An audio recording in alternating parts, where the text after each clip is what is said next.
Selamat datang di Libya Channel 1784. Tentang kisah seorang pemuda yang membela kebenaran. Maka terjadilah pergolakan, perebutan harta, harkat martabat, warisan, dendam dan cinta. Let's go for watching. Telapak tangan raksasa langsung menuju ke arah Ancen. Dan dengan kekuatan tubuh surgawi yang dimilikinya, Ancen meloncat ke arah telapak tangan raksasa yang menuju ke arahnya.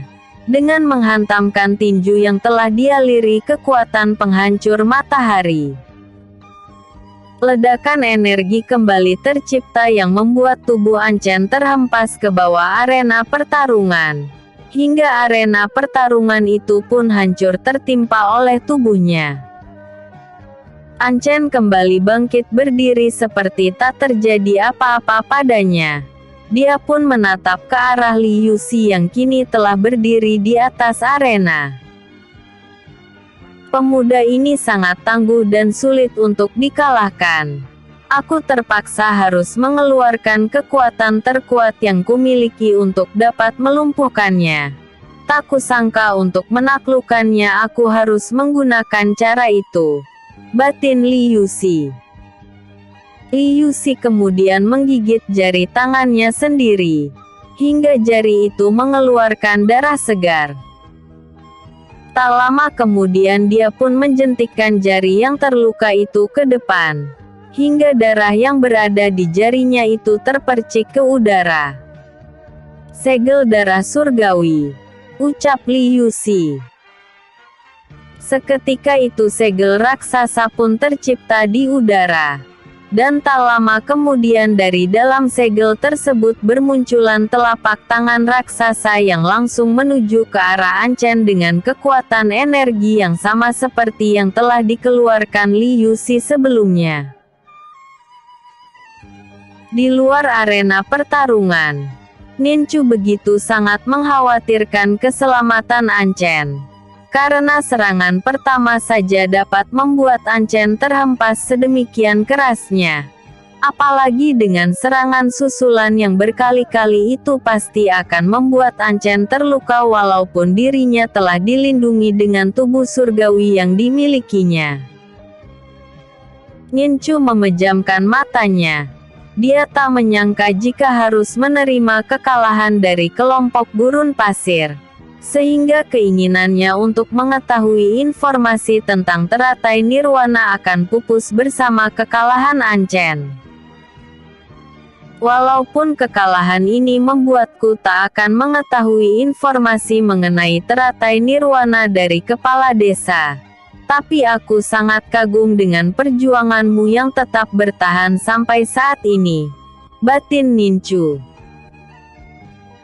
Sementara itu serangan bertubi-tubi yang dilakukan oleh Li Yuxi ke arah Ancen membuat Ancen tak gentar sedikit pun. Dia pun memikirkan cara untuk dapat keluar dari dalam keterpurukannya. Paling tidak pertarungannya itu akan berakhir seri. Ancen memperkuat tubuh surgawi yang ada padanya untuk menerima benturan energi serangan dari Li Yuxi kepadanya. Dengan tidak memberikan satupun serangan balasan. 5 buah telapak tangan emas raksasa menghantam keras tubuh Ancen. Sehingga membuat Ancen kembali terhempas ke lantai arena dengan keras. Yang membuat lantai arena hancur tak berbentuk lagi. Li Yuxi tertawa melihat lawan tarungnya tak keluar dari serpihan-serpihan lantai arena yang telah hancur. Hingga membuatnya menarik kembali segel darah yang tercipta. Apa yang dilakukan Li Yuxi merupakan kesalahan besar baginya. Karena tiba-tiba saja Ancen keluar dari serpihan-serpihan lantai arena. Dan langsung menghantamkan tinjunya yang mengandung kekuatan gabungan antara tinju penghancur matahari dan teknik petaka matahari. Serangan tiba-tiba dari Ancen membuat Li Yuxi begitu sangat terkejut. Dia pun lantas mengeluarkan teknik Raja Naga Gurun Pasir untuk mengatasi serangan mendadak yang menuju ke arahnya. Serangan terkuat dari Ancen berhasil menghancurkan naga pasir yang tercipta, hingga membuat Liu Si terhempas keluar dari atas arena pertarungan. Sementara itu Ancen yang terluka parah akhirnya ambruk di atas arena dan tak sadarkan diri. Flashback. Ancen sengaja tak memberikan serangan balasan, karena dia menyimpan kekuatan terkuatnya untuk melakukan serangan tiba-tiba kepada Liu Si. Karena hanya itu yang dapat dilakukannya untuk memenangkan pertarungan.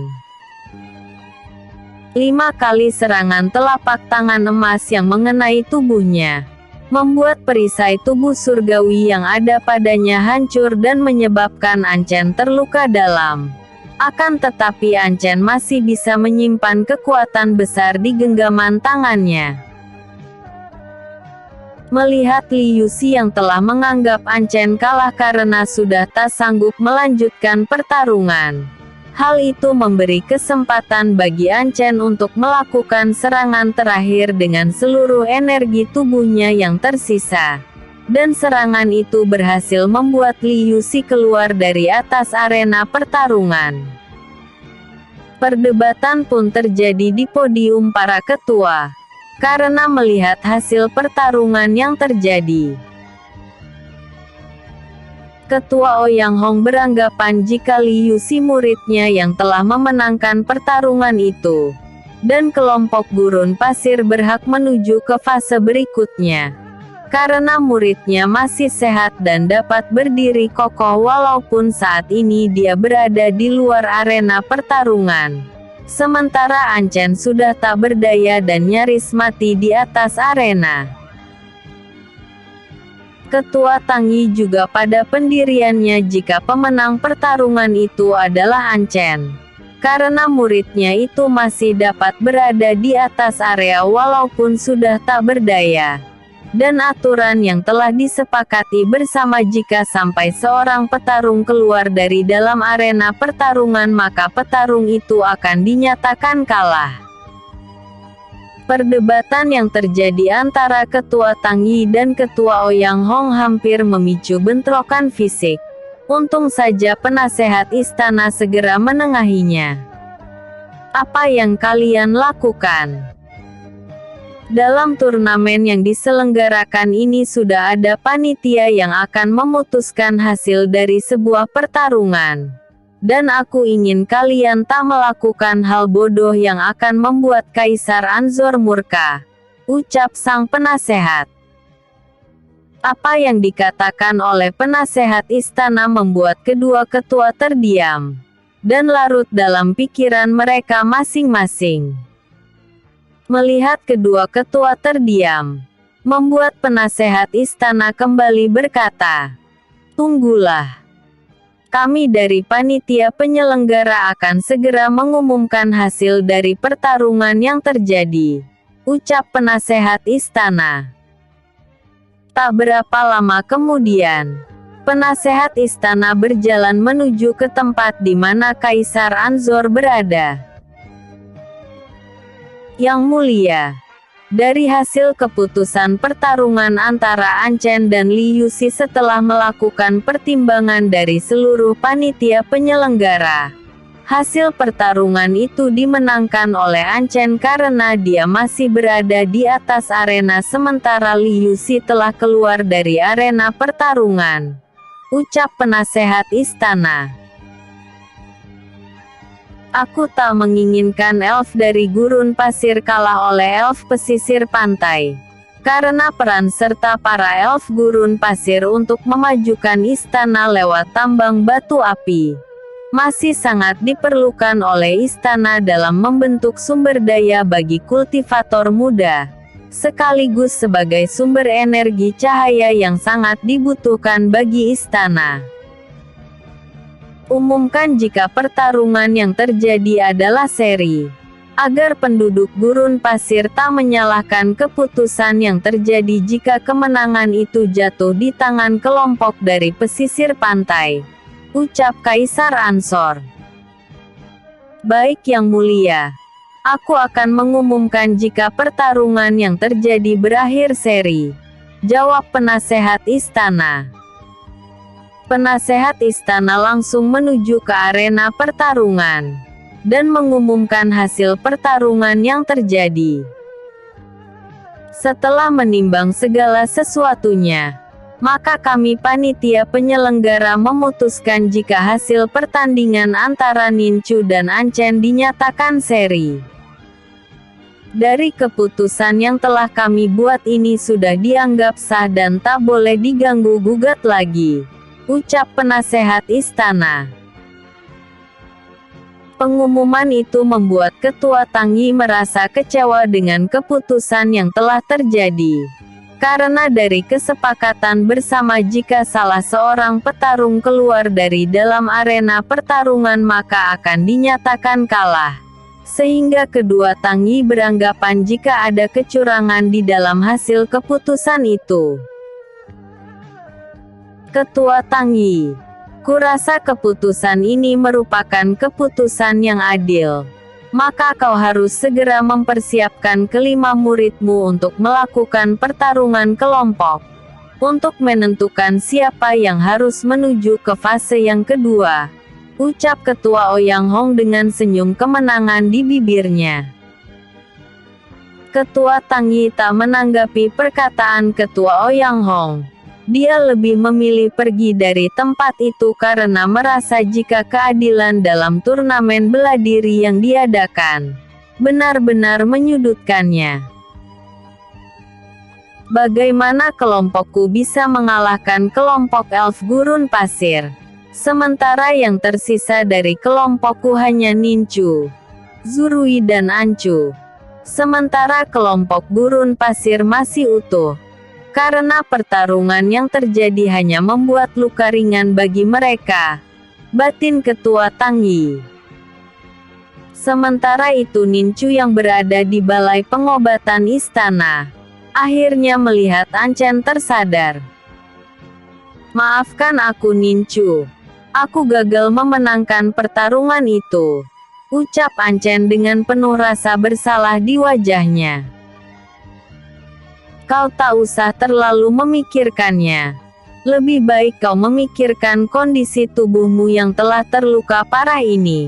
Sepertinya kau akan beristirahat selama 2 minggu untuk memulihkan kembali kondisimu yang terluka, jawab Ninchu. Zurui dan Anchu datang ke ruangan Anchen untuk mengabarkan jika pertarungan yang terjadi berakhir seri. Dan panitia penyelenggara memutuskan untuk memberikan waktu 1 hari bagi para petarung agar beristirahat, guna memperbaiki arena pertarungan yang telah rusak. Bagus. Masih ada kesempatan bagi kita untuk dapat memenangkan pertarungan. Walaupun kita hanya berjumlah 3 orang, ucap Ninchu.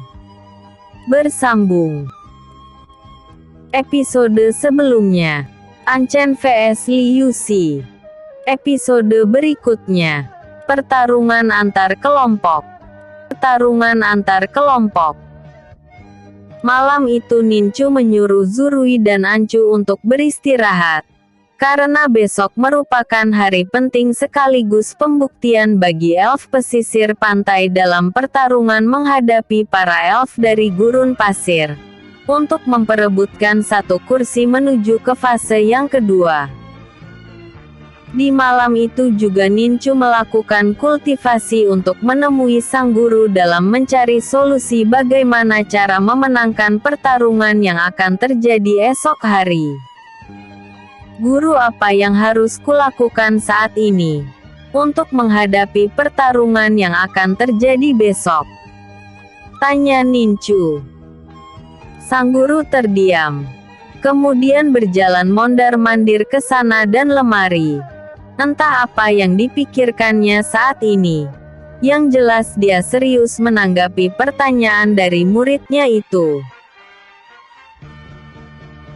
Jika kau hanya menghadapi Liu Xi untuk pertarungan 1 lawan 1, aku pastikan kau akan memenangkannya. Akan tetapi jika kelima-limanya bertarung menghadapimu sudah dipastikan kau akan mengalami kekalahan. Paling tidak Zurui dan Ancu sedikit bisa membantu dengan bertarung satu lawan satu dengan para elf dari gurun pasir itu. Sehingga kau hanya menghadapi 3 orang saja. Dalam pertarunganmu itu kau harus mempunyai strategi khusus. Karena kau hanya mempunyai 3 orang dalam kelompokmu sementara lawan tarungmu mempunyai 5 orang. Perbedaan ini akan sangat menyulitkanmu untuk meraih kemenangan. Dan jika salah melangkah sudah dipastikan kemenangan akan ada di pihak elf gurun pasir.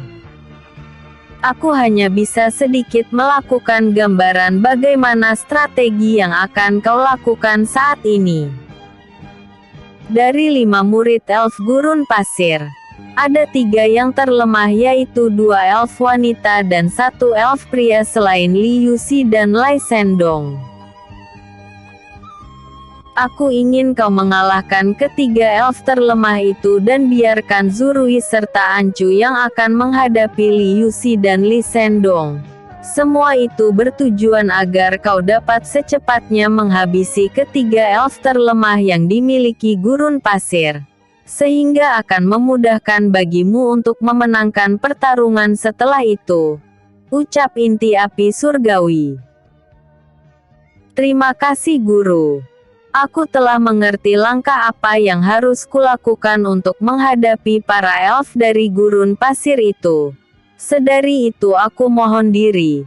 Ucap Nincu. Tampak laki-laki parubaya itu menganggukkan kepalanya. Sambil melihat muridnya pergi dari tempat keberadaannya. Nincu membuka matanya perlahan setelah melakukan meditasi. Dia pun menatap ke arah kedua sahabatnya yang tengah melakukan kultivasi di tempat itu. Tak berapa lama kemudian keduanya pun menyudahi kultivasinya karena hari telah mulai pagi. Nincu memanggil kedua sahabatnya itu untuk sekedar berdiskusi mengenai pertarungan yang akan terjadi hari ini.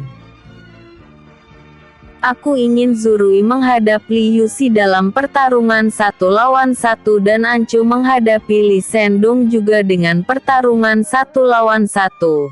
Aku ingin kalian berdua bisa bertahan selama aku bertarung dengan ketiga elf lainnya.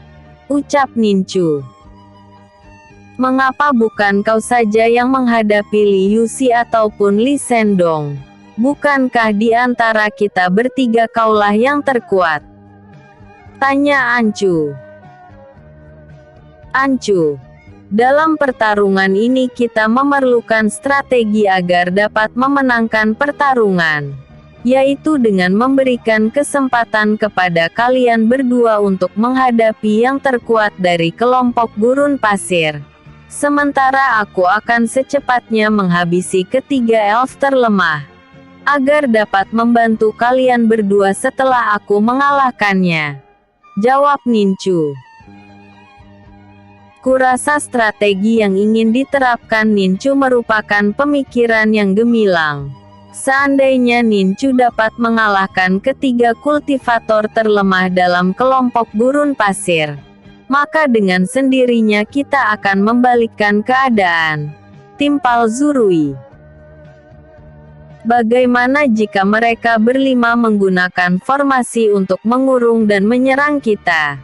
Dan tak mau ikut dalam rencana yang telah kita buat. Apakah kita harus keluar dari rencana yang telah kita susun itu? Tanya Ancu kembali. Mereka pastinya akan menggunakan formasi dalam mengalahkan kita. Mengingat saat ini kita hanya bertiga dan tentunya akan menguntungkan bagi mereka saat pertarungan itu terjadi. Aku ingin menugaskan kepada kalian berdua untuk memancing emosi dengan memprovokasi Li Yuxi dan Li Sendong, agar mereka ingin menghabisi kalian berdua. Dan jika berhasil maka formasi yang akan digunakan oleh kelima elf itu pasti takkan terrealisasi. Jawab Nincu. Jika begitu kami berdua akan melaksanakan seperti apa yang kau rencanakan. Karena aku yakin jika strategi yang digunakan kali ini pasti akan membuahkan hasil, yaitu kemenangan bagi kelompok kita, ucap Zurui meyakinkan Ancu. Ancu yang telah mengerti strategi yang akan digunakan Nincu dalam pertarungan itu, akhirnya menganggukkan kepalanya menyetujui semua yang telah direncanakan oleh Nincu. Hari pertarungan antar kedua kelompok ini telah diumumkan oleh penasehat istana. Dan pertarungan itu juga dihadiri oleh Kaisar Istana Orji serta seluruh petinggi istana dan keluarga besar kekaisaran. Saat ini mereka semua berada di podium utama untuk menyaksikan pertarungan antara ras elf wilayah gurun pasir dan wilayah pesisir pantai. Hari ini akan diadakan pertarungan antara kelompok elf pesisir pantai melawan elf dari gurun pasir. Pertarungan akan terus berlanjut walaupun ada dari anggota kelompok yang tak bisa hadir untuk mengikuti pertarungan, karena masih dalam perawatan balai pengobatan istana. Semua yang terjadi merupakan resiko yang harus ditanggung oleh tiap kelompok. Dan kelompok tersebut tak diperkenankan melakukan protes karena semua ini telah kita sepakati bersama. Dalam hal ini, data dari tiap kelompok yang mengikuti turnamen tak bisa digantikan dengan merekrut anggota baru. Ini merupakan keputusan mutlak dan tidak bisa diganggu-gugat lagi. Sedari itu aku umumkan jika pertarungan antar kelompok telah dimulai, ucap penasehat istana. Teriakan para penonton bergemuruh di tempat itu. Mereka semua sangat antusias untuk menyaksikan pertarungan yang sebentar lagi akan terjadi. Walaupun para penonton mengetahui jika pertarungan kelompok yang akan terjadi tak berimbang, akan tetapi mereka berkeyakinan jika pertarungan itu akan memberikan pertunjukan yang tak mengecewakan. Kedua kubu kini saling berhadapan di atas arena pertarungan. Setelah selesai memasang segel pelindung, penasehat istana segera keluar dari dalam arena pertarungan, yang menandakan jika pertarungan antara dua kelompok berbeda telah dimulai. Zurui seketika itu tertawa dengan lantang yang diikuti oleh Ancu. Apa yang dilakukannya membuat kelima elf dari gurun pasir merasa sangat heran. Karena tawa mereka berdua seperti merendahkan dan meremehkan kelompok dari elf gurun pasir. Aku sudah sangat menunggu untuk bertarung denganmu, Liu Si. Tanganku ini sudah sangat gatal ingin menghajar bokongmu itu sampai tak tersisa. Ha, ha, ha. Tawa Zurui. Kau benar saudara Zurui. Aku juga sudah tak sabar untuk menghajar bokong Li Sendong. Agar setelah kekalahannya dia akan selalu mengingatku sebagai orang yang telah menghabisi bokongnya itu. Hingga tipis seperti kertas. Ha, ha, ha. Timpal Ancu dengan tawanya. Apakah kalian berdua sungguh-sungguh ingin menghajar mereka? Bukankah mereka berdua merupakan kultivator yang terkuat dari kelompoknya? Tanya Nincu yang berusaha untuk meyakinkan sandiwara yang tercipta. Kau meragukanku, Nincu. Kau lihat muka Liu Si yang saat ini memerah. Itu bertanda jika dia takut menghadapiku. Takut karena bokongnya akan menipis seperti kertas, jawab Zurui yang disambut galak tawa oleh Ancu. Liu Si tersulut emosi mendengar penghinaan dari Zurui. Dia pun lantas mengeluarkan kekuatan ranah suci dari dalam tubuhnya, yang menandakan jika amarahnya sudah tak terbendung lagi. Liu Si, kau tak boleh melakukan penyerangan sendiri kepadanya. Ingat pesan guru. Kita harus menggunakan formasi pusaran pasir hitam agar dapat menghabisi mereka semua, ucap Li Shengdong. Persetan dengan perintah guru. Saat ini yang ingin kulakukan adalah merobek mulut besar Zurui. Hardik Li Yusi kemudian dengan cepat menyerang ke arah Zurui. Ancu yang melihat jika Li Yusi telah masuk ke dalam rencana Nincu. Dia pun tak menyia-nyiakan kesempatan itu dengan terus memprovokasi Li Shengdong. Li Shengdong, sudah kukatakan padamu jika aku ingin segera memberikan kau pelajaran yang tak akan pernah kau lupakan seumur hidupmu, ucap Ancu dengan memukul-mukulkan tangan kanannya ke pantatnya sendiri. Li Shengdong pun tersulut emosi setelah mendengar dan melihat tingkah Ancu yang sudah di luar batas. Pada akhirnya Li Shengdong pun menyerang ke arah Ancu dengan ganas. Nincu tersenyum melihat rencana yang diinginkan telah berhasil. Dia pun lantas menggunakan kekuatan teknik api misterius untuk segera menaklukkan ketiga kultivator lainnya. Bersambung. Pertarungan antara dua kelompok berbeda terjadi dengan sengit di atas arena. Jual beli serangan terlihat mewarnai pertarungan itu.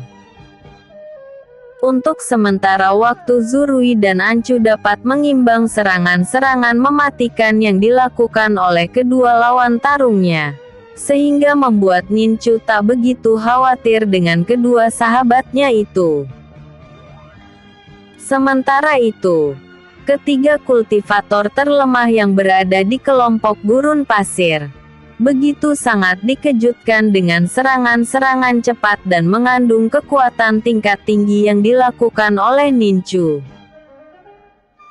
Mereka bertiga sama sekali tak menyangka jika pemuda yang selama ini dianggap lemah mampu menyudutkan mereka bertiga. Apalagi kecepatan yang dimilikinya begitu sangat luar biasa hingga menyulitkan ketiganya dalam menghadapi Nincu. Dalam pertarungan itu Nincu tak terbendung sehingga Nincu berhasil menghantamkan serangan inti api surgawinya ke salah seorang pemuda yang saat ini menjadi lawan tarungnya. Yang pemuda itu langsung terhempas keluar dari dalam arena pertarungan dan tergeletak di tanah. Ketua Ouyang Hong yang melihat hal itu begitu sangat terkejut.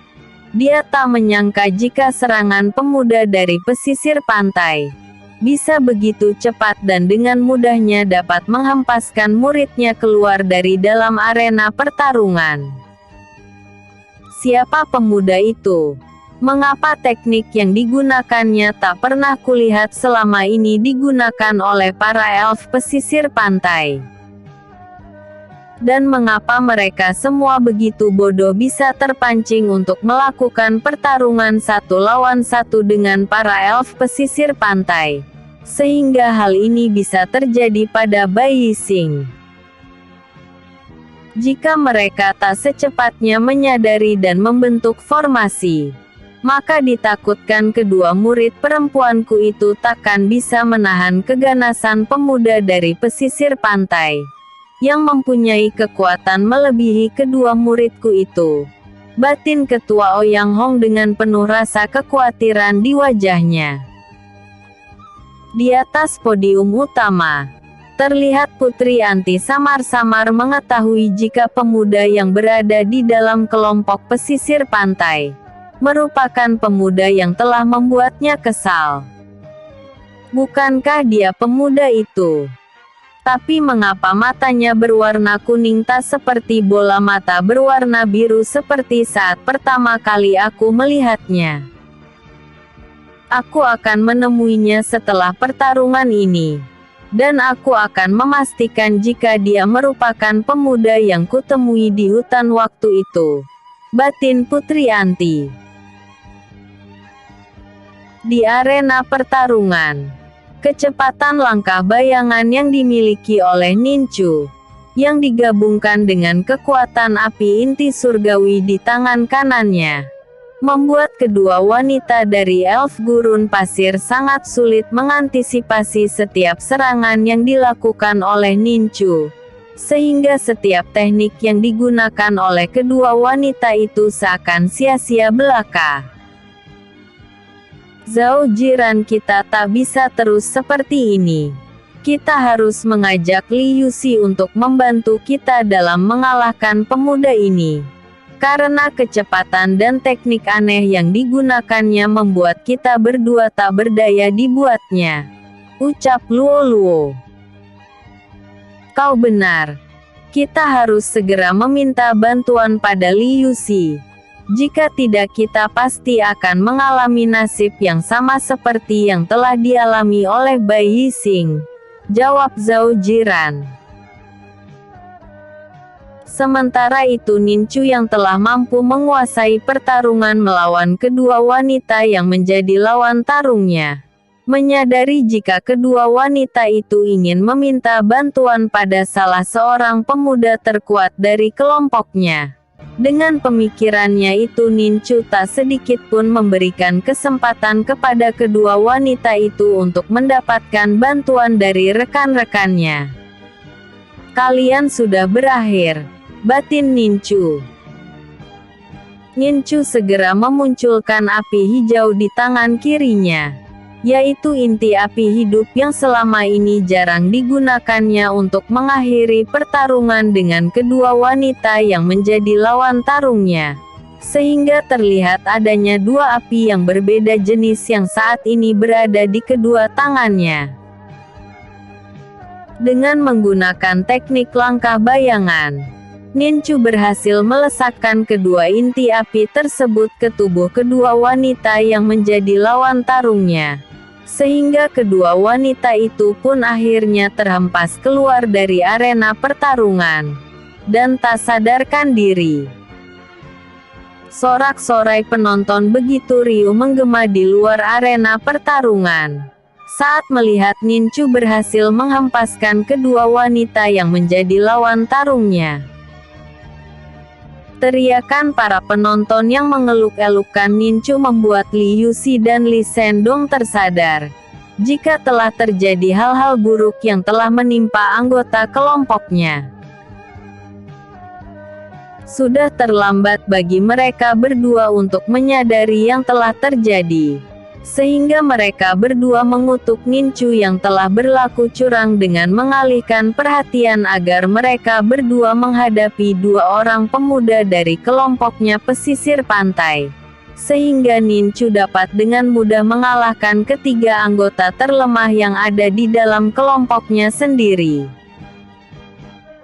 Kini keadaan benar-benar terbalik. Saat ini posisi anggota di dalam kelompok Nincu masih utuh 3 orang. Sementara di kelompok gurun pasir telah berkurang 3 orang dan menyisakan 2 orang pemuda saja. Surui, Ancu, kalian hadapi Li Sendong. Biar aku yang akan menghadapi Li Yuxi, ucap Nincu. Baik Nincu. Kami berdua akan menghadapi Li Sendong. Berhati-hatilah, jawab Zurui. Kini Nincu telah saling berhadapan dengan Li Yuxi, sehingga membuat percikan-percikan api kemarahan terlihat di mata pemuda dari gurun pasir itu. Akhirnya kita berjumpa juga di dalam pertarungan ini.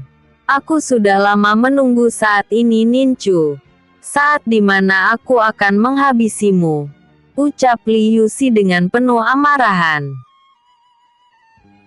Aku juga telah lama menunggu untuk berhadapan denganmu di dalam sebuah pertarungan. Sangat disayangkan ketiga anggota dari kelompokmu itu tak sekuat seperti apa yang digembor-gemborkan semua orang selama ini. Kau lihat hanya sekejap saja aku bisa menyingkirkan mereka bertiga. Jawab Nincu yang berusaha memprovokasi Li Yuxi kembali. Nincu, aku akan memperlihatkan kepadamu kekuatan gurun pasir itu yang sesungguhnya. Kau jangan samakan aku dengan mereka yang telah kau kalahkan. Karena hari ini aku akan memperlihatkan bagaimana rasanya menjadi seorang sampah karena kehilangan kultivasi. Ucap Li Yuxi kemudian mengeluarkan aura ranah tingkat suci puncak dari dalam tubuhnya. Rupanya kau ingin menghancurkan kultivasiku. Kita lihat saja siapa yang akan berakhir di tempat ini. Jawab Nincu kemudian mengeluarkan kekuatan aura ranah tingkat suci puncak dari dalam tubuhnya. Tak lama kemudian terjadi pertarungan sengit di antara mereka berdua. Jual beli serangan terus mewarnai pertarungan itu dan tingkat kecepatan gerak yang mereka tunjukkan begitu sulit dilihat oleh mata biasa.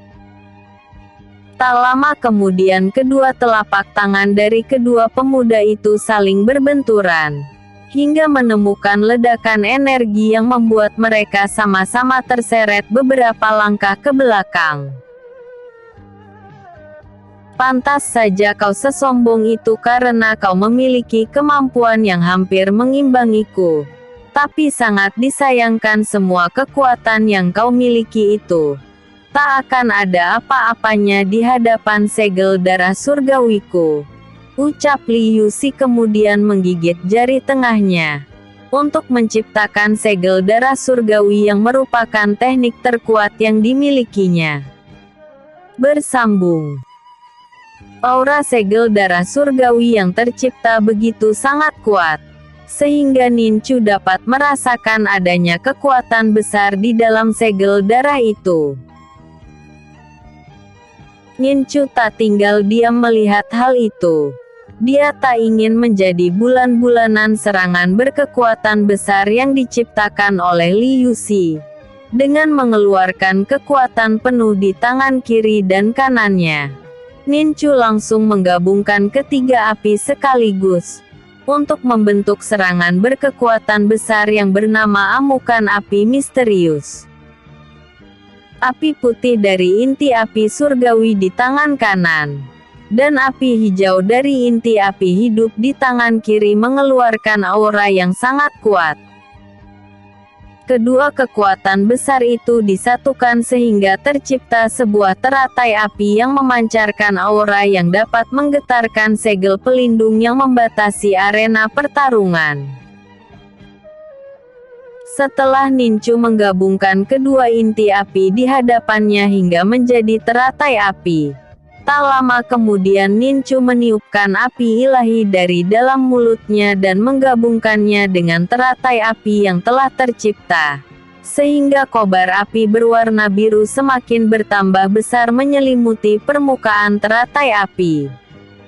Surui, Ancu, lindungi diri kalian karena sebentar lagi benturan energi besar akan terjadi. Aku tak ingin kalian terluka akibat efek dari benturan energi itu. Ucap Nincu dalam batinnya.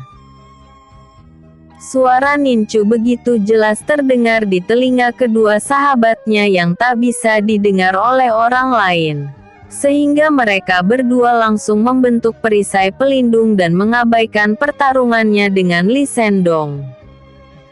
Nincu yang telah membentuk teratai api berwarna biru, dengan cepat meloncat ke udara dan berteriak lantang.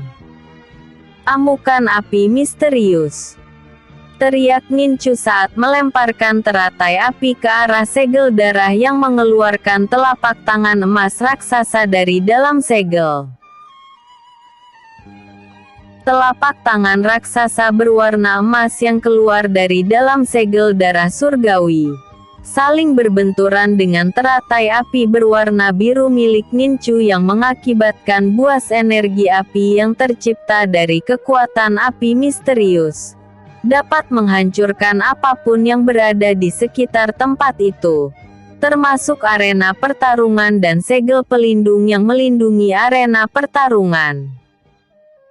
Surui dan Ancu terpental jauh keluar dari arena pertarungan, akibat efek dari benturan energi besar yang terjadi.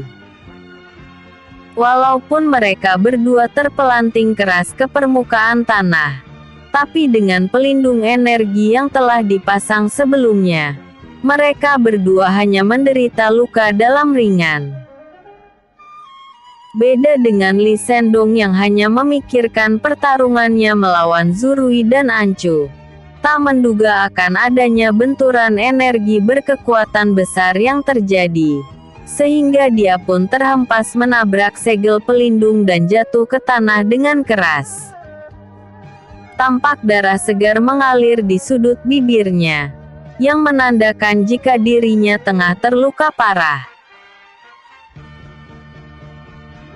Di podium utama, Kaisar Anzor yang melihat adanya ledakan energi besar yang mampu menghancurkan segel pelindung arena, segera turun tangan untuk menyelamatkan para penonton yang menyaksikan jalannya pertarungan.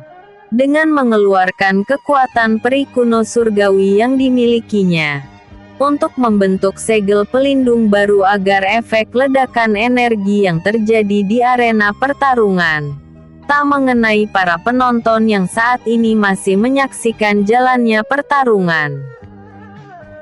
Di atas arena yang telah hancur, tampak teratai api telah dapat menghancurkan segel darah surgawi yang tercipta. Dan kini teratai api itu melesat cepat menuju ke arah Li Yuxi. Melihat murid jeniusnya dalam bahaya besar, Ketua Ouyang Hong segera melesat dari podium para ketua, menuju ke arah Li Yuxi berada. Kembali ledakan energi terjadi untuk kedua kalinya, saat Ketua Ouyang Hong berhasil menepis serangan teratai api yang menuju ke arah muridnya. Hingga benturan energi besar itu membuat Nincu terseret beberapa meter ke belakang sambil memegangi dadanya yang terasa sesak.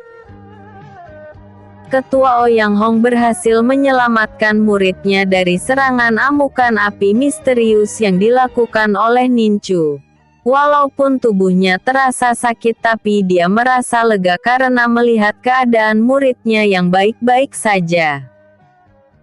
Ketua Ouyang Hong langsung menyalurkan energi murninya ke tubuh Li Yuxi, agar kondisi tubuh muridnya dapat lebih baik dari sekarang. Debu tebal yang menyelimuti arena pertarungan kini telah menipis, dan tampak Nincu masih berdiri kokoh walaupun energi tubuhnya telah terkuras habis. Di tempat lain, Li Yuxi yang mendapatkan energi murni dari gurunya, merasakan tubuhnya telah pulih 70% dan dengan sekuat tenaga dia pun melesat cepat ke arah Nincu dengan melakukan serangan mematikan. Ketua desa yang tadinya diam akhirnya melesat dari podium utama, karena melihat kecurangan yang dilakukan Ketua Ouyang Hong dan muridnya Li Yuxi kepada Nincu. Tapi sayang serangan yang dilakukan Li Yuxi telah lebih dulu mengenai tubuh Nincu sebelum sang ketua desa sempat mencegahnya. Sudah kukatakan aku pasti akan menghancurkan kultivasimu, teriak Li Yuxi. Tiba-tiba saja ledakan energi kembali terjadi saat telapak tangan Li Yuxi mengenai tubuh Nincu, yang membuat Li Yuxi terhempas jauh ke belakang dan tak bangkit lagi. Ketua Ouyang Hong begitu sangat terkejut saat melihat murid kesayangannya itu terhempas akibat benturan energi yang terjadi. Dia pun langsung menyongsongnya dan melihat keadaan muridnya itu. Ketua Ouyang Hong begitu sangat murka setelah mengetahui jika kultivasi yang dimiliki Li Yuxi telah musnah. Akibat dantian yang ada di dalam tubuhnya telah hancur. Sang ketua pun bangkit berdiri dan berniat ingin menyerang ke arah Nincu, agar Nincu dapat merasakan luka seperti yang dirasakan muridnya saat ini. Ketua desa tak tinggal diam. Dia pun langsung menghalang-halangi niat Ketua Ouyang Hong yang ingin melukai Nincu. Akibatnya hampir saja pertarungan di antara kedua ketua terjadi di tempat itu, jika tidak dihalangi oleh penasehat istana yang datang ke tengah-tengah mereka.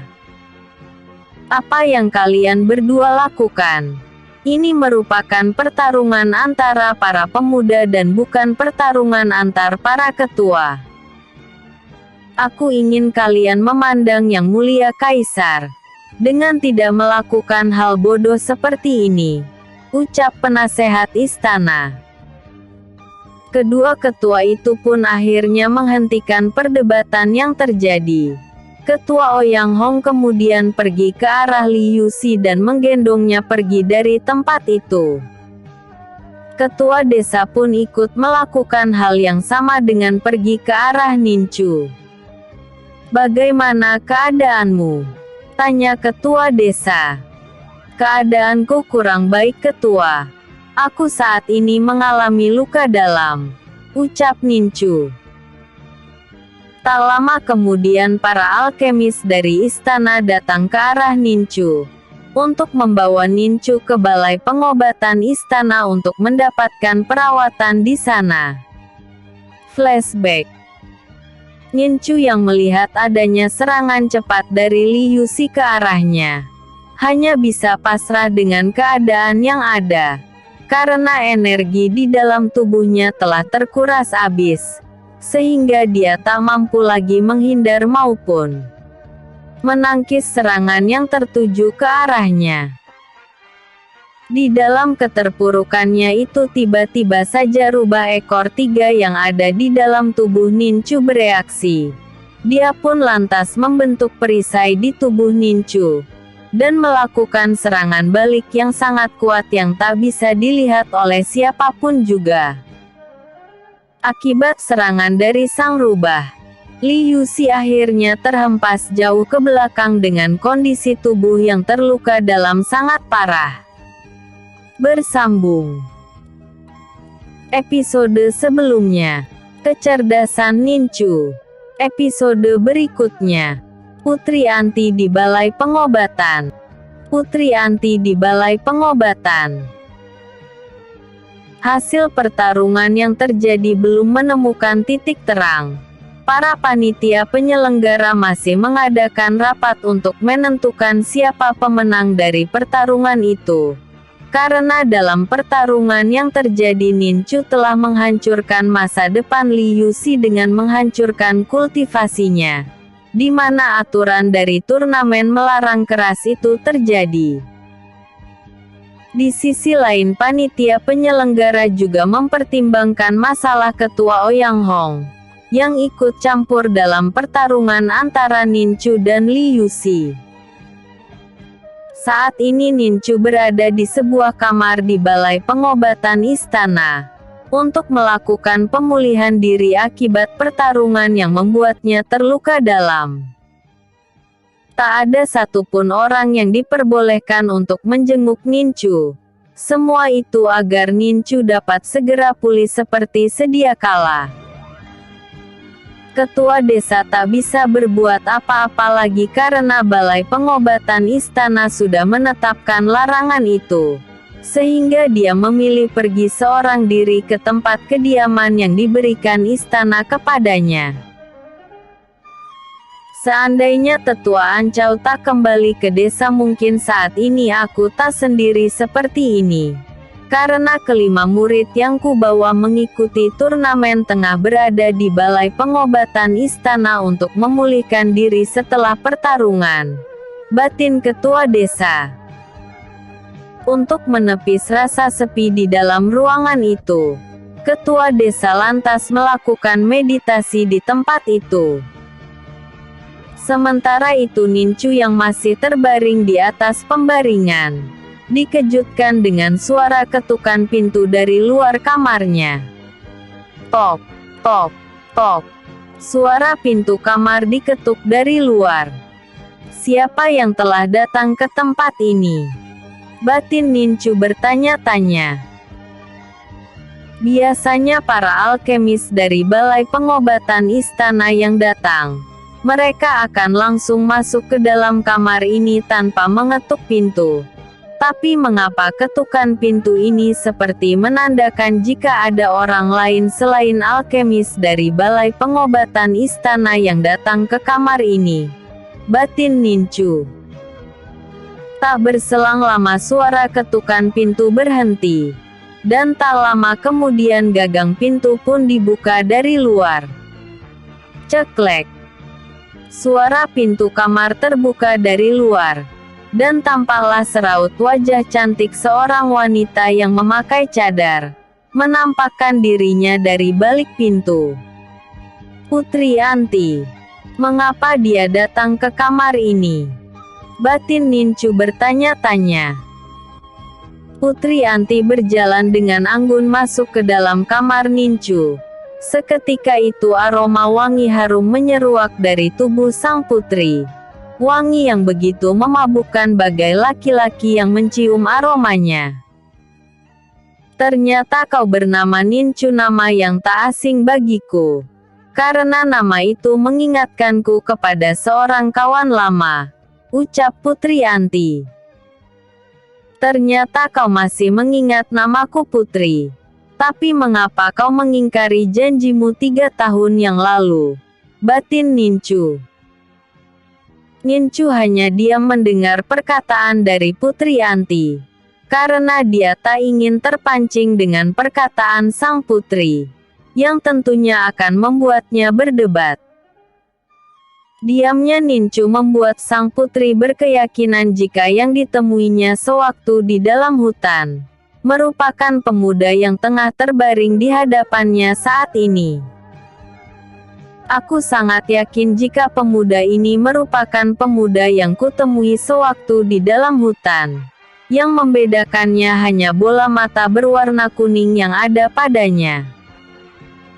Aku akan memaksa pemuda ini untuk mengakui jika dialah pemuda yang telah secara paksa mengambil cadar yang kukenakan dan mengatakan aku gendut. Batin Putri Anti. Aku tahu kau merupakan pemuda yang telah lancang kepadaku sewaktu di dalam hutan. Dan hari ini kau berada di wilayah kekuasaan ayahku dan untuk itu aku ingin kau mengakui jika kau adalah pemuda itu. Ucap Putri Anti dengan keseriusan di wajahnya.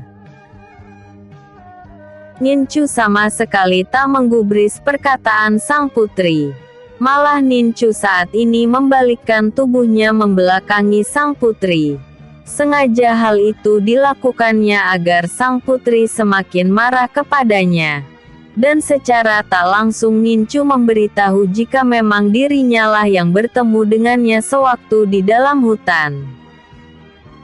Apa yang dilakukan Nincu benar-benar menyulut kemarahan sang putri hingga dia pun berkata, ternyata benar pemuda yang kutemui waktu itu adalah kau. Berani sekali kau berkata jika aku merupakan wanita gendut dan dengan sengaja mencuri cadar dariku. Bentak Putri Anti. Nincu duduk kemudian menatap sang putri dengan senyum di wajahnya. Suatu kehormatan bagiku dikunjungi oleh seorang putri di ruangan ini. Dulu aku memang pernah mengatakan kau gendut karena waktu itu memang kau terlihat gendut. Terlihat dari pipimu yang tembem. Tapi saat ini kau terlihat sangat cantik tanpa adanya deretan lemak yang membengkak di pipimu itu. Aku yakin setelah perkataanku saat itu kau telah memperbaiki pola makanmu.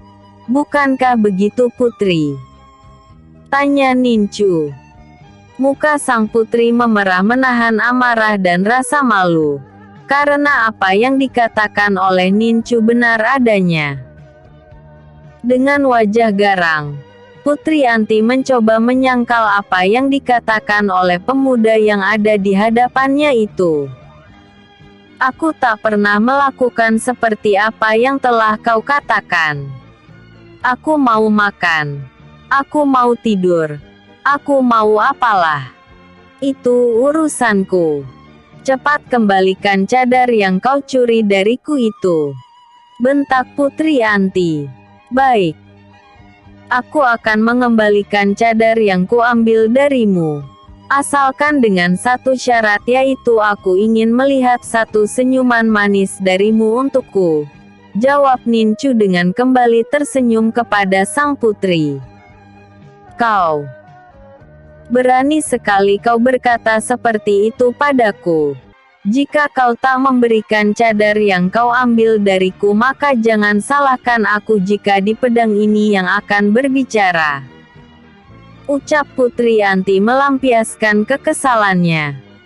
Pedang sang putri telah terhunus dan kini berada di leher Nincu. Nincu mengangkat kedua tangannya yang menandakan jika dia menyerah dan tak ingin melakukan perlawanan.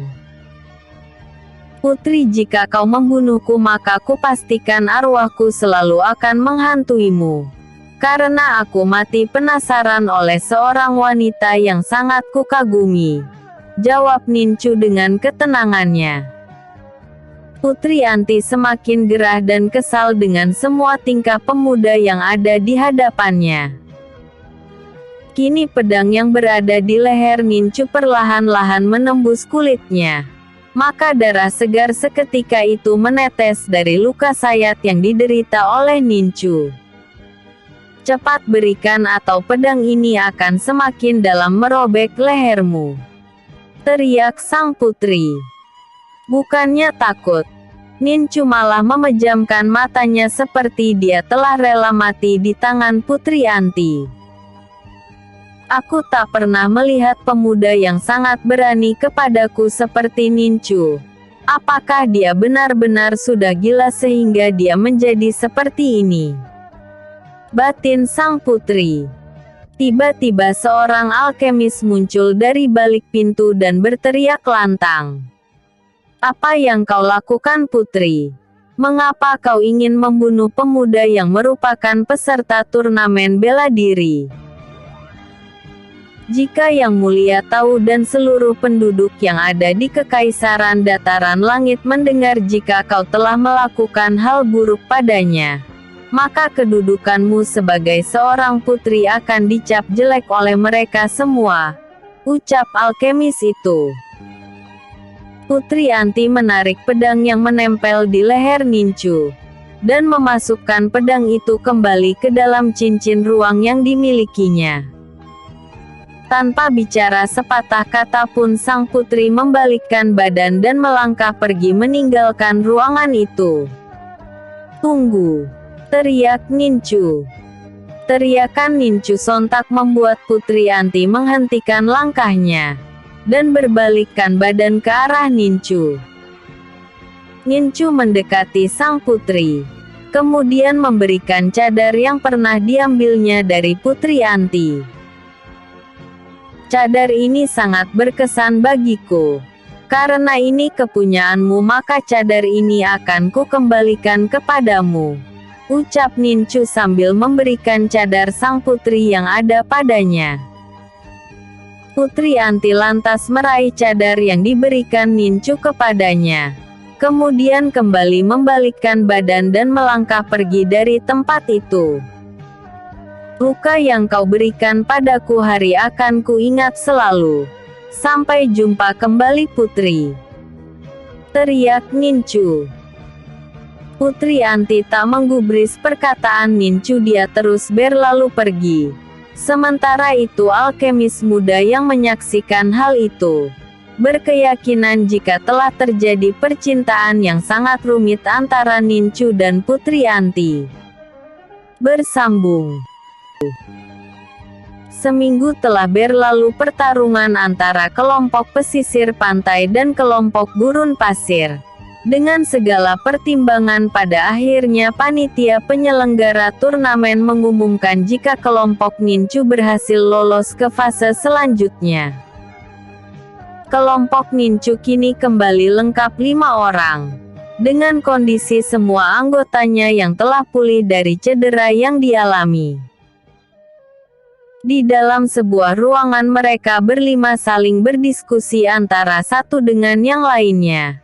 Untuk membahas mengenai kemenangan ras elf lembah salju dalam turnamen menghadapi ras elf bola mata hijau dari hutan dan pegunungan. Di dalam kelompok Nincu, Ancen yang merupakan ketua kelompok tak bisa memutuskan suatu hal tanpa persetujuan dari Nincu yang merupakan anggota penting dalam kelompoknya. Strategi apa yang harus kita lakukan untuk menghadapi kelompok dari lembah salju? Tanya Anchen.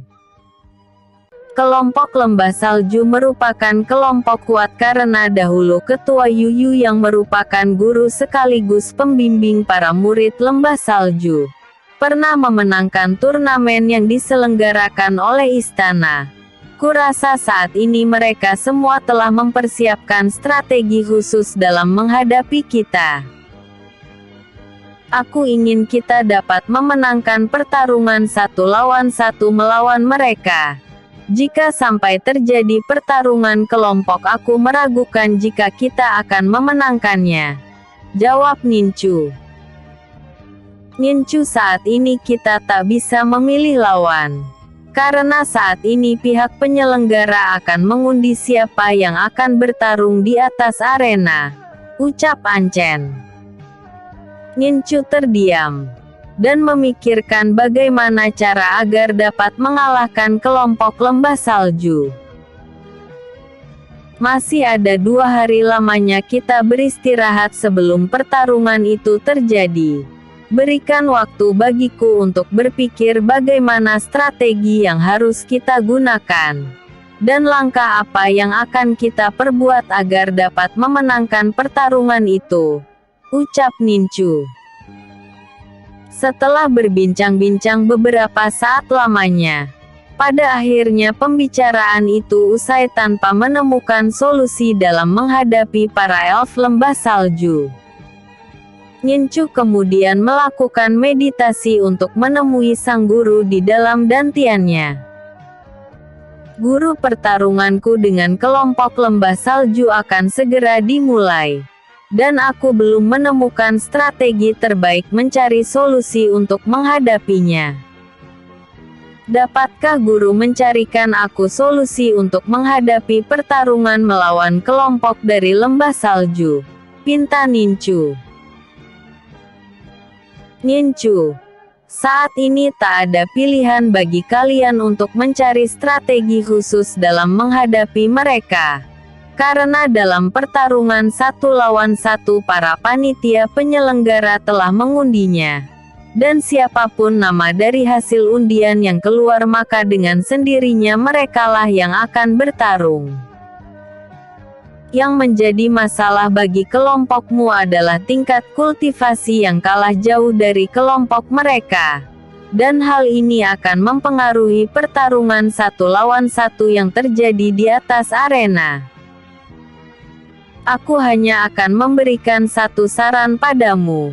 Aku ingin kau membawa mereka yang memiliki simbol dewa ke dalam alam batinmu, untuk berlatih mengaktifkan simbol pada tubuh mereka, ucap Ninchu. Maksud guru? Tanya Ninchu. Aku akan membantu mereka mengaktifkan simbol dewa itu, agar kemampuan yang mereka miliki dapat jauh meningkat dari sebelumnya, jawab lelaki parubaya yang di hadapan Ninchu. Jika guru melakukan hal itu, maka dengan sendirinya mereka akan mengetahui keberadaan guru, ucap Ninchu. Mereka tak akan pernah mengetahui keberadaanku, karena aku berada di dalam dantianmu. Hanya saja mereka akan mengetahui keberadaan inti api hidup, pedang penguasa malam dan rubah ekor 3 yang berada di alam batinmu, jawab inti api surgawi. Guru, aku tak ingin mereka mengetahui keberadaan inti api hidup di alam batinku. Karena belum saatnya bagi mereka untuk mengetahui rahasia kekuatanku, ucap Ninchu. Kau bisa membawa inti api hidup ke tempat ini.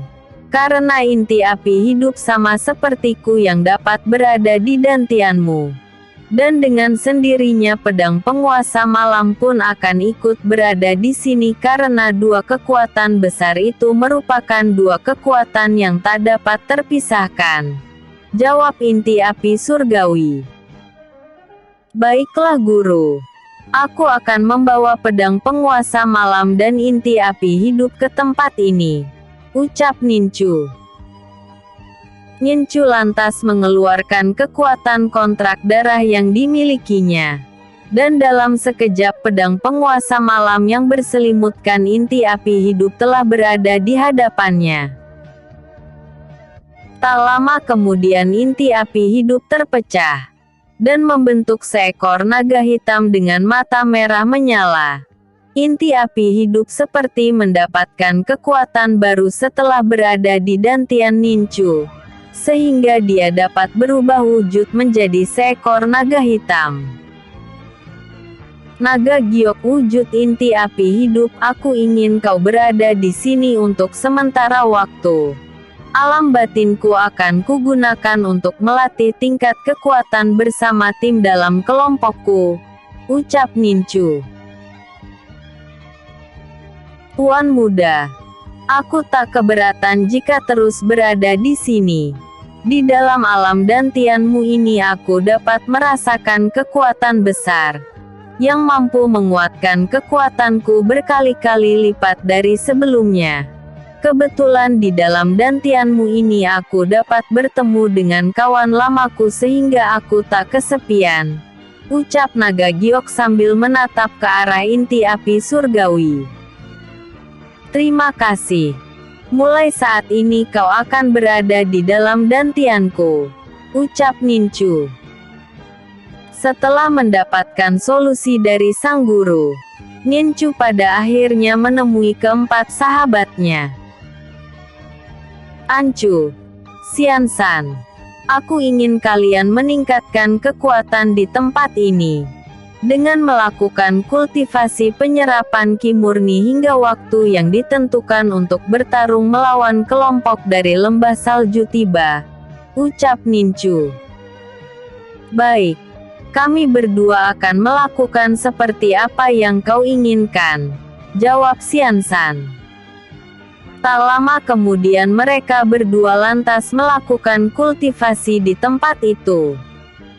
Nincu mengajak Zurui dan Anchen menjauh dari keberadaan kedua sahabatnya yang tengah melakukan kultivasi penyerapan ki murni yang banyak terdapat di tempat itu. Apa yang ini kau rencanakan terhadap kami berdua?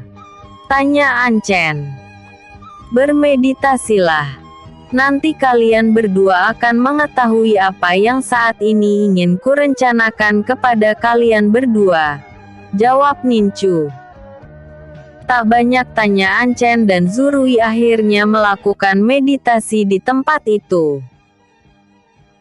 Nincu pun melakukan hal yang sama dengan melakukan meditasi. Tak lama kemudian roh Nincu keluar dari dalam tubuhnya, dan langsung memegang pundak kedua sahabatnya itu, hingga roh mereka berdua ikut masuk ke dalam alam batin Nincu. Kedua sahabat Nincu begitu sangat terkejut melihat alam yang begitu indah dengan keasrian hutan dan lingkungannya. Nincu, di manakah kita saat ini? Tanya Zurui.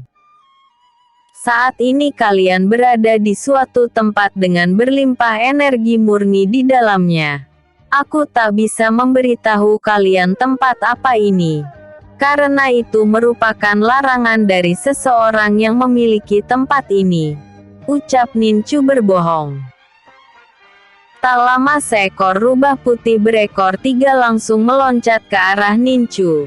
Dengan sigap Nincu pun langsung menangkap rubah itu dan menggendongnya. Hieng, telah lama aku tak melihatmu, sehingga aku merindukanmu, ucap Nincu.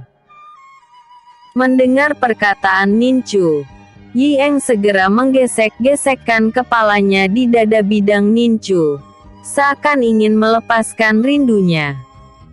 Bersambung. Episode sebelumnya, Putri Anti di Balai Pengobatan. Episode berikutnya, aktifnya simbol dewa batinnya.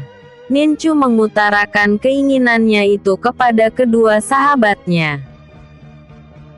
Aku ingin kalian berdua berlatih di tempat ini dengan mengaktifkan simbol dewa yang ada di lengan kalian. Dan kuharap pelatihan yang rumit dan menyakitkan itu dapat kalian menentukannya, ucap Ninchu. Kami berdua akan selalu mengikuti apa yang kau perintahkan. Karena itu pastilah yang terbaik bagi kami berdua, jawab Zurui. Bagus. Jika begitu berkultivasilah di tempat ini karena sebentar lagi aku akan mengaktifkan simbol dewa yang ada di lengan kalian itu, ucap Ninchu. Melihat kedua sahabatnya telah melakukan kultivasi, inti api surgawi tiba-tiba keluar dari dalam dantian Ninchu. Ninchu, kau ikutlah berkultivasi seperti apa yang dilakukan oleh mereka berdua.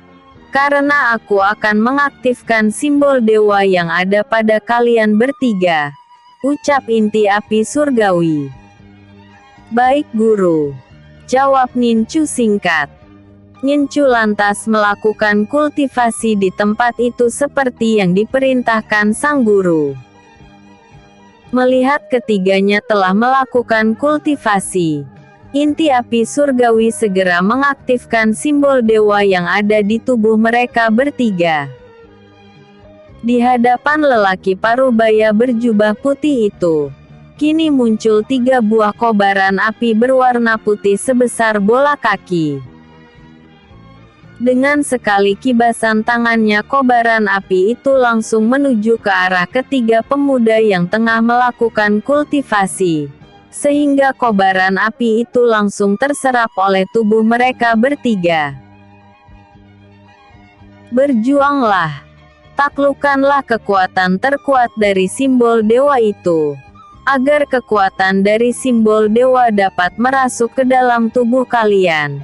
Sehingga energi besar yang tercipta akan mengakibatkan semakin bertambah besar kekuatan yang kalian miliki, ucap lelaki parubaya itu kemudian menghilang dari tempat itu. Di dalam kultivasinya, Zurui merasa heran karena tiba-tiba saja dirinya berada di lautan petir besar, yang kini terus memburu dirinya tanpa bisa untuk menghindarinya. Ah! Teriakan keras keluar dari mulut Zurui, saat petir besar menghantam tubuhnya dengan telak yang mengakibatkan seluruh pusat-pusat saraf di merindiannya seakan ingin pecah. Setelah saat itu juga, rasa sakit seperti tertindih beban yang sangat berat seketika itu dirasakannya, yang membuat Zurui kesulitan untuk bernafas. Dengan sekuat tenaga Zurui berusaha untuk menahan kekuatan besar itu agar tetap sadar dan tak jatuh pingsan. Walaupun kekuatan itu semakin lama semakin bertambah kuat bergejolak di dalam tubuhnya. Dan tak lama kemudian ledakan energi pun terjadi sehingga membuat lautan di dalam dantian Zurui meluas hingga tak terbatas. Zurui merasakan tubuhnya kini seperti terlahir kembali, dengan kekuatan elemen petir yang tak terbatas. Tiba-tiba saja tubuh Zurui tertarik oleh satu kekuatan besar yang tak bisa dilawannya, dan kini dia berada pada ruangan di mana tubuh kasarnya berada. Zurui perlahan-lahan membuka matanya dan tampak olehnya tatapan ketua desa yang penuh selidik ke arahnya. Apa yang sebenarnya terjadi? Sehingga aura kuat terpancar dari tubuh kalian bertiga? Tanya ketua desa. Sesaat Zurui menatap ke arah Anchen dan Ninchu yang tengah melakukan meditasi. Tampak cahaya berwarna putih keluar dari dalam tubuh mereka berdua, dengan aura panas yang sangat menindas. Entahlah ketua. Saat itu kami diajak oleh Ninchu ke suatu tempat untuk berlatih dengan melakukan kultivasi di sana. Dan saat aku membuka mata entah mengapa aku sudah berada kembali di dalam ruangan ini. Tapi satu hal yang sangat mengherankan bagiku. Aku merasakan jika tubuhku telah terlahir kembali dan telah mendapatkan kekuatan yang lebih besar dari sebelumnya, jawab Zurui. Ketua desa menganggukkan kepalanya berkali-kali. Karena dia sekarang mengerti mengapa dari tubuh kedua pemuda yang tengah melakukan meditasi itu mengeluarkan aura panas yang sangat menindas. Sementara itu, Nincu dan Anchen kini tengah berjuang untuk menaklukkan kekuatan besar yang ada di dalam tubuh mereka berdua, di mana Anchen saat ini harus melawan kekuatan energi besar dari bola matahari yang menimpa tubuhnya, hingga membuatnya berada dalam keterpurukan. Dengan kegigihannya, pada akhirnya Anchen dapat menguasai keadaan dan dapat menyerap energi besar itu sehingga lautan dantiannya menjadi tak terbatas. Apa yang terjadi pada Anchen juga terjadi pada Nincu. Setelah naga emas menabrak tubuhnya membuat Nincu harus berjuang menaklukkan energi besar di dalam tubuh. Hingga pada akhirnya ledakan energi pun terjadi yang membuat Nincu berhasil menyerap energi besar itu. Kini di tubuh Nincu telah terdapat armor pelindung berupa sisik naga yang sangat keras, yang telah menyatu dengan kulit tubuhnya sehingga Nincu berkeyakinan jika armor tersebut merupakan perisai pelindung bagi tubuhnya, yang dapat membantunya kelak di masa depan untuk menghadapi musuh-musuh kuat yang akan menjadi lawan tarungnya. Nincu dan Anchen membuka matanya perlahan. Dan tampak oleh mereka berdua ketua desa dan Zurui telah berada di tempat itu. Setelah mendapatkan penjelasan dari Nincu, ketua desa merasa sangat senang karena peluang untuk memenangkan pertarungan melawan kelompok dari lembah salju juga dimiliki oleh kelompoknya. Beristirahatlah. Karena besok pagi merupakan hari besar bagi kita. Untuk menunjukkan jika para elf pesisir pantai bukanlah sampah melainkan para akultivator kuat yang mampu memenangkan turnamen bela diri sebesar ini, ucap kepala desa. Baik ketua.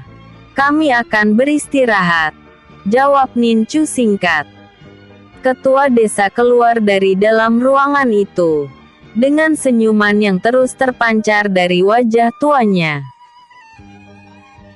Keesokan paginya, turnamen bela diri telah memasuki fase yang kedua, di mana kelompok elf dari lembah salju akan menghadapi kelompok elf dari pesisir pantai.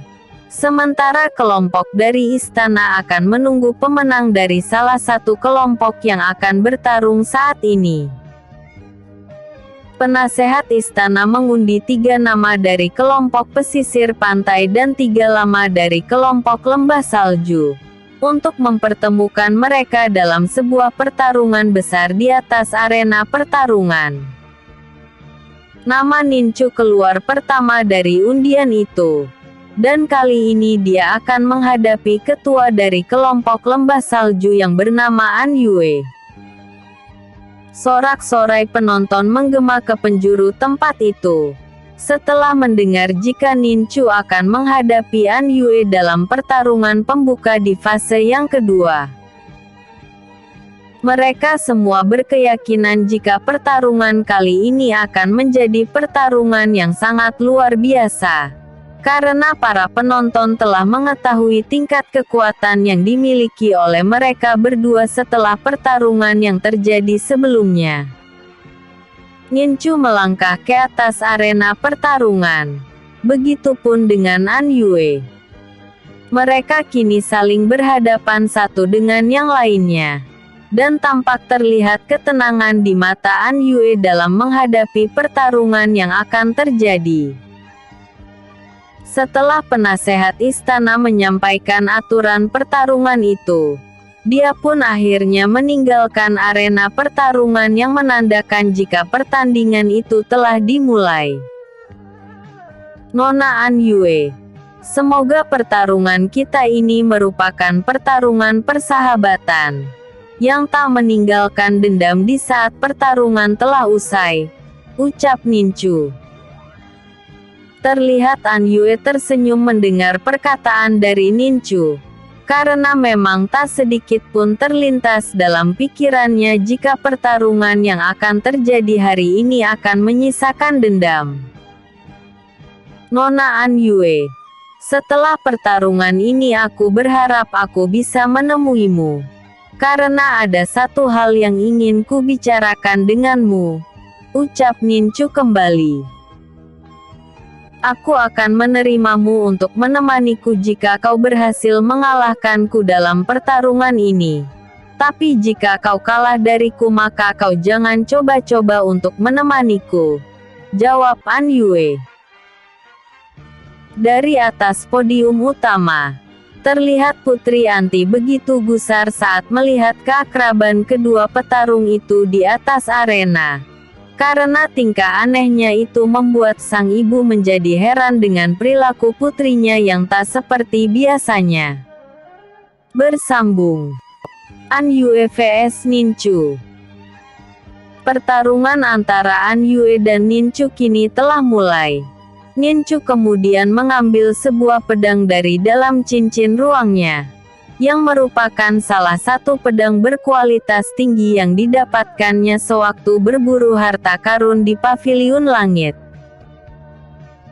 Ninchu yang juga telah menguasai jiwa pedang seperti halnya An Yue, menjadikan pertarungan itu begitu sangat menarik karena pertarungan itu mempertunjukkan teknik-teknik berpedang tingkat tinggi. Semua itu terlihat dari aura kuat yang keluar dari tubuh kedua petarung.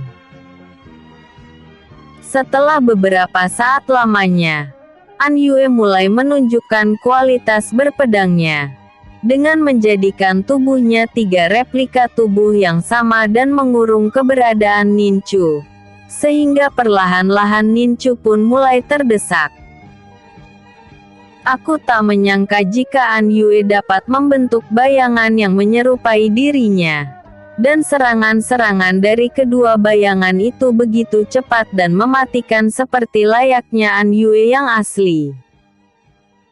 Aku akan mencoba menggunakan teknik 6 rasi bintang.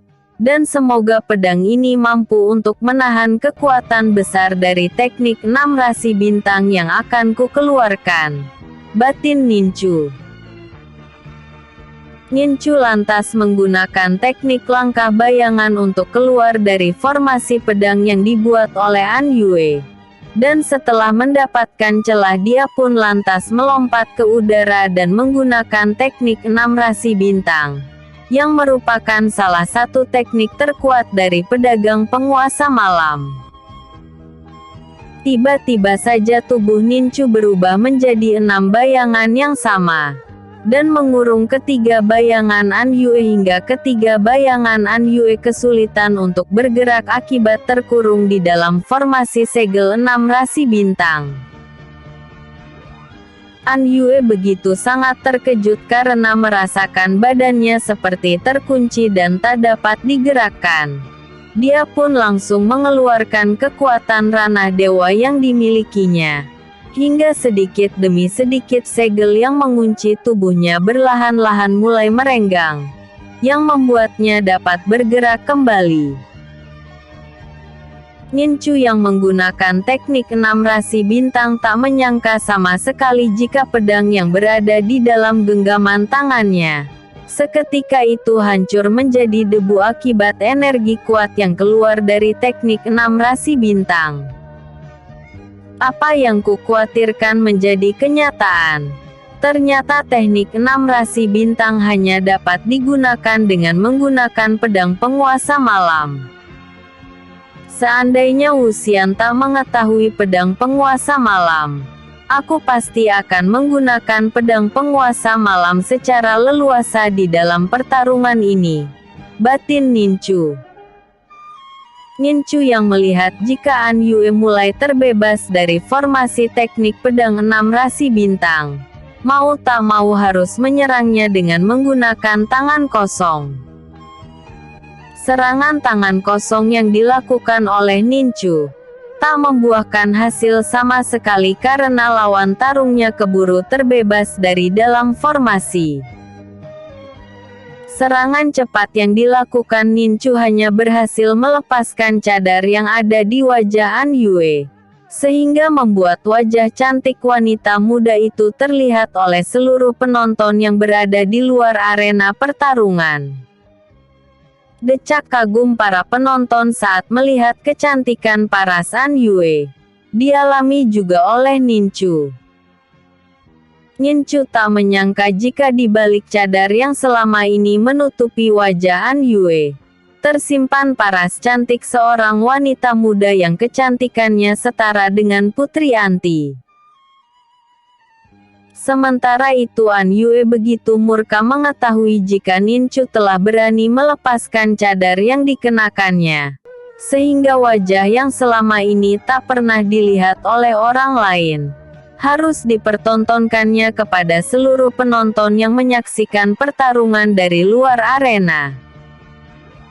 Dengan kemarahannya yang tak terbendung lagi, An Yue lantas mengeluarkan salah satu teknik terkuat yang dimilikinya untuk segera mengakhiri pertarungan yang terjadi.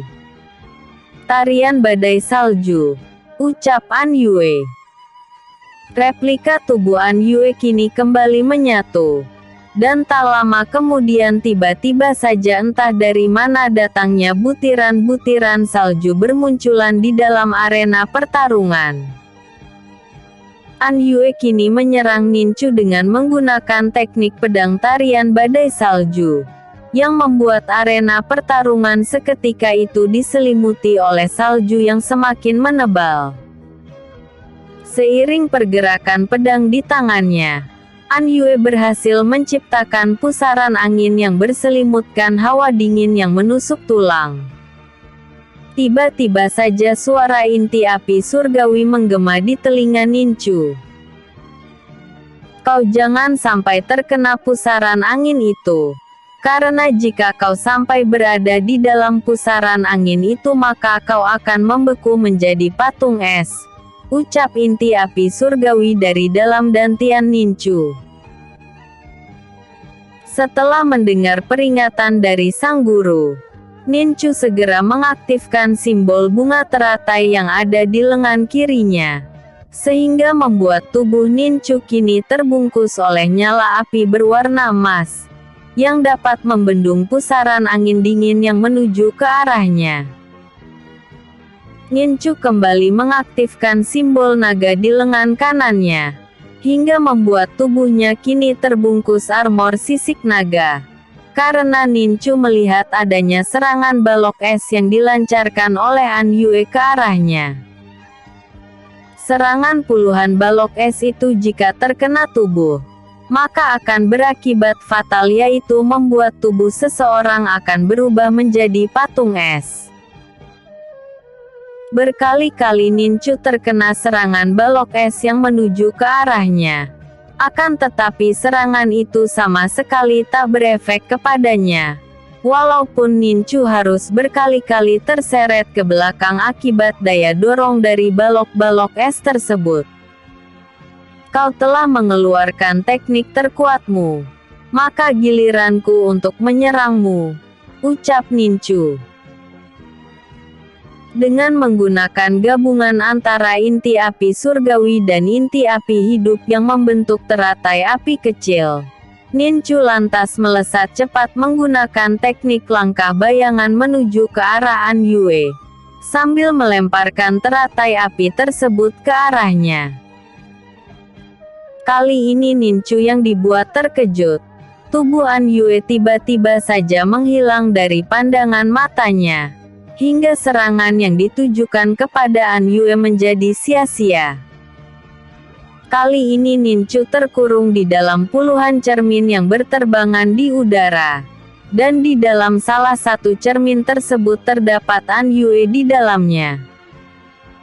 Bagaimana mungkin dia dapat menggunakan teknik cermin secepat itu, sehingga seranganku dapat luput darinya, batin Ninchu. Belum sempat Nincu memecahkan bagaimana An Yue dapat lolos dari serangannya. Tiba-tiba saja Nincu mendengar teriakan An Yue dari dalam salah satu cermin. Teknik pedang bayangan. Tiba-tiba saja dari semua cermin yang ada bermunculan An Yue dari dalam sana, dan menyerang Nincu secara bersama-sama.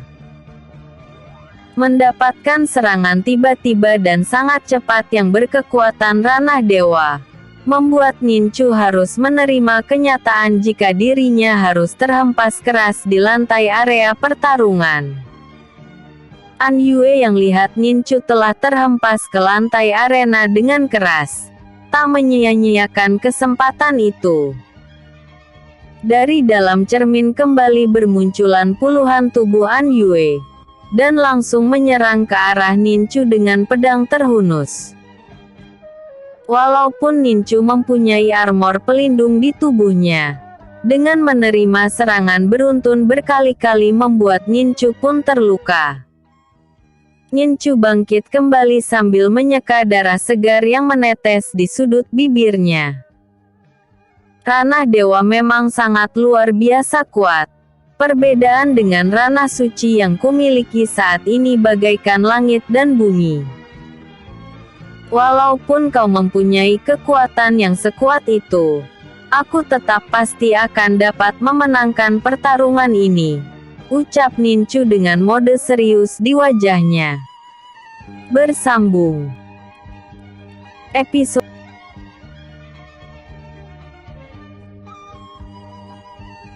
Episode sebelumnya, aktifnya simbol dewa. Episode berikutnya, bertarung abis-habisan.